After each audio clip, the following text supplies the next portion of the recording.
Is liberty worth fighting for? You're tuned to Radio Free Tatooine.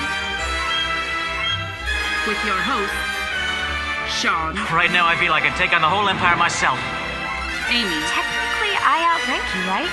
And John. I don't even know what I'm doing here. We're wasting our time. Where the Outer Rim isn't soundproof.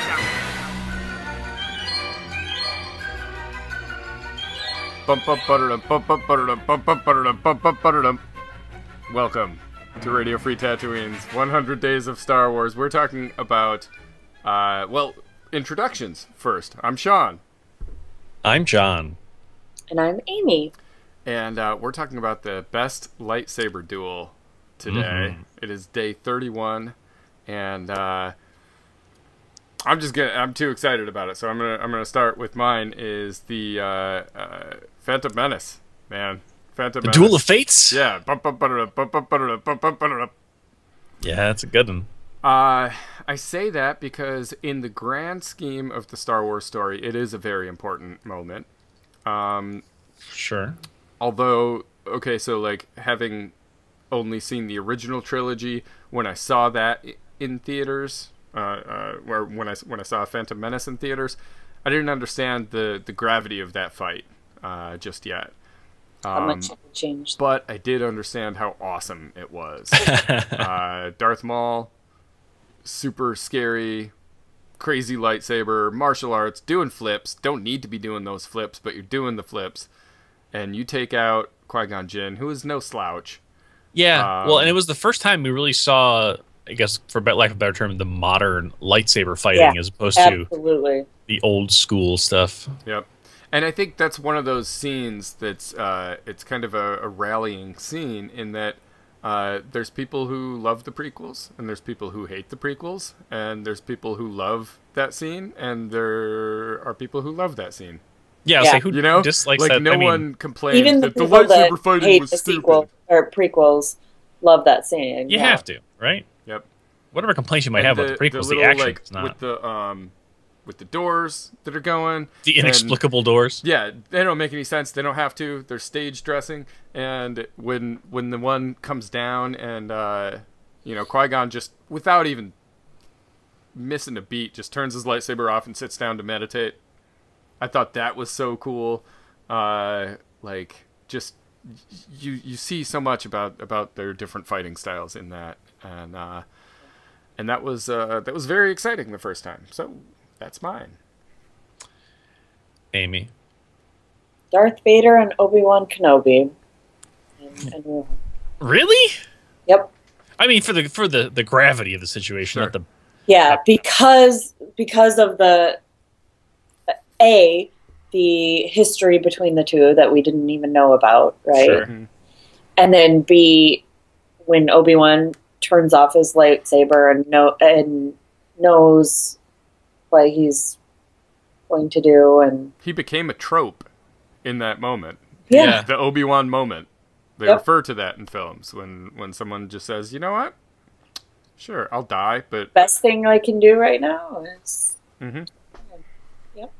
It's actually the worst lightsaber duel, though. It is. Like it's an like old actual man going. Yeah. I mean, it's like two old men fighting with French baguettes. It's terrible. Yeah. A choreographed. Yeah. Fight. But I think I gotta go with Obi-Wan and Anakin. They're round one. One, two. It is. On Geonosis, right? It's on Geonosis. Geonosis. No, Mustafar. That's right. That's amazing. Amazingly amazing. There's so much emotion. And that's one of the things I feel like is one of the common complaints about the prequels is there's not a lot of attachment to stuff. But I've talked about before on the show that scene. It's so good. That and there's also in the Genndy Tartakovsky Clone Wars, the first meeting of Anakin and Asajj Ventress. Oh yeah, with the rain on the lightsabers. Ooh, that's good. It was a great visual. Fight between the two. Well, plus Asajj. I was gonna see if one of you guys said it. and you didn't. But my runner-up was Kanan and Inquisitor. Their final. I fight. thought about it. Oh, that was a good one. Yeah. But it didn't have the same, so when you look at, and for John's, Obi-Wan and Darth Vader versus Obi-Wan and Anakin, like, the gravity of those two characters facing off. Yeah. Kanan and Inquisitor, it's a great, great lightsaber battle, right? Well, Qui-Gon Jinn and Darth Maul, great battle.